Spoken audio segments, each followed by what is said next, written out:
One of the biggest questions coming out of Monday night's amazing series finale of Star Wars Rebels is what happened to Thrawn after Ezra's plan to jump them both into hyperspace and a seemingly unknown fate somewhere in the galaxy. Fortunately, our God Emperor Dave Filoni has shed a bit of light on the fate of Thrawn immediately following the finale. But I also think we know enough within the current canon to consider a few possibilities for the Chiss Grand Admiral's direction to come. In this video expose, I will explain what Thrawn's fate could be following his jump into hyperspace seen in the Rebels finale. But before we begin, I'll give quick spoiler warnings for the finale and also last year's Thrawn novel by Timothy Zahn. First, let's start with the important information from Filoni himself after the finale. Fortunately, we have confirmation now that both Thrawn and Ezra survived their jump into hyperspace. Discussing the end of the finale, Filoni told the Star Wars Show, "I have a lot of theories about it and what I think happens and where they are. I'll say this much, they're not dead. Both of them survive. Both Ezra and Thrawn, I would say, survive it." This is perfectly in line with the hints that Filoni has provided fans for months now regarding Thrawn surviving through the end of the TV series.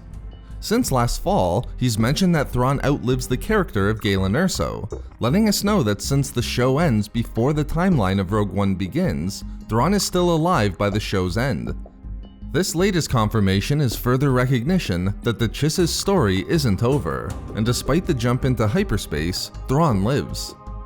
So knowing that Thrawn's still alive and out there somewhere in the galaxy, what could his fate be following the events of the finale?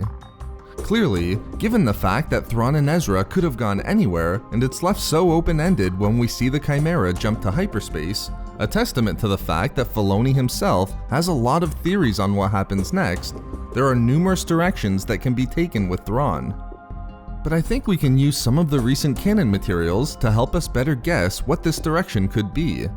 For example, I would strongly suggest that Thrawn's time with the Empire is over, inclusive of the Imperial Remnant that survives post-Battle of Endor, prior to the Remnant's jump into the unknown regions. In canon, the Grand Admiral isn't heard from during the timeline of the original trilogy. Further, given Thrawn's line to Ezra in the finale that whatever happened next happened to both of them, and we know Ezra hadn't been located by the time of the Battle of Endor, it's likely that Thrawn's fate is similar in this way, with both of them still out there somewhere in the galaxy.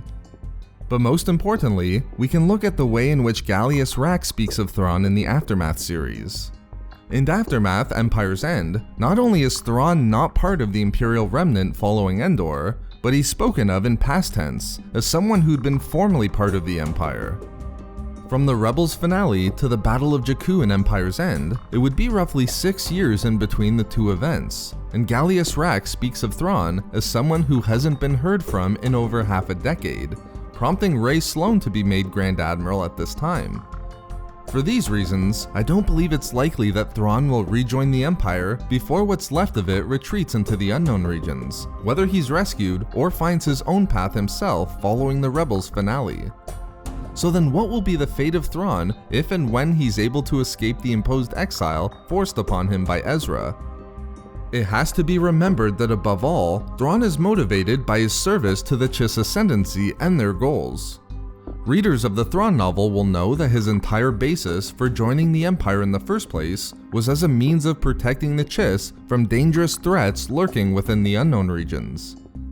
In the final days of the Clone War, Thrawn was stationed on the edges of the galaxy between the known space of the Republic and the unknown space of the Chiss. In doing so, his mission couldn't be clearer. He was to conclude if the Galactic Republic was worthy of being an ally of the Chiss in their fight against the evil within the unknown regions, or if not worthy, be weakened by the Chiss so that these evils would be tempted to attack the Republic first, so that the Chiss would have more time to prepare for full-scale conflict. Of course, Thrawn witnessed the end of the Clone War, and with it, the rise of the Galactic Empire. While Thrawn concluded that the Republic was weak and should be made the prey rather than an ally, he thought more of the Empire. Despite its flaws, Thrawn saw the Empire as a worthy ally that could help the Chiss fight the dangers within the unknown regions. Because he met a Jedi during his mission who happened to be Anakin Skywalker, Thrawn was chosen by the Chiss to be the one to make contact with the Empire, given that he could use his credentials with Anakin to his advantage, which ultimately were important when he first met Palpatine within the Imperial Palace. All of this is to say that Thrawn is deeply motivated by two things. First, the protection of his people within the Chiss Ascendancy, and second, the destruction of the evils that lurked in the unknown regions, who Thrawn viewed as far more dangerous to all living beings than even Sidious's empire.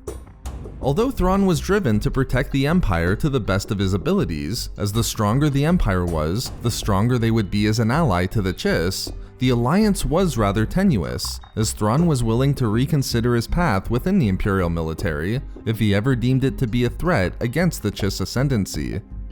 While we could see Thrawn attack the New Republic following the Battle of Jakku, if and when he's rescued from his exile, in trying to turn them into an easy prey to be attacked by what he fears within the unknown regions, which would be an interesting connection with the material from Legends, I don't believe for a second that Thrawn is motivated by revenge against the New Republic and its roots in the rebellion. I believe that the fate of Thrawn in the canon should be one that involves his fight with the Chiss Ascendancy against the dangers in the unknown regions, a fight that he saw as important enough to involve his best protege in Eli Vanto on the side of the Chiss. I would love to see a series of stories that involves Thrawn's return to the unknown regions to rejoin the Chiss, and the conflict that seems close to igniting there, with the added element now in canon of the growing First Order presence in that area of space as well. Ultimately, Thrawn's actions as part of the Empire were an attempt to bolster an ally in the Chiss's fight against threats in the unknown regions. With that ally no longer available, and knowing that Thrawn survived the Rebels TV series, it would be amazing to see Thrawn start to take on these dangers against the Chiss himself. So there we have it, what we could see Thrawn's fate be following the series finale of Rebels. We love making these videos, so why not subscribe for more fun Star Wars theories and discussions? Also, if you enjoyed the video, think about giving a like or leaving a comment.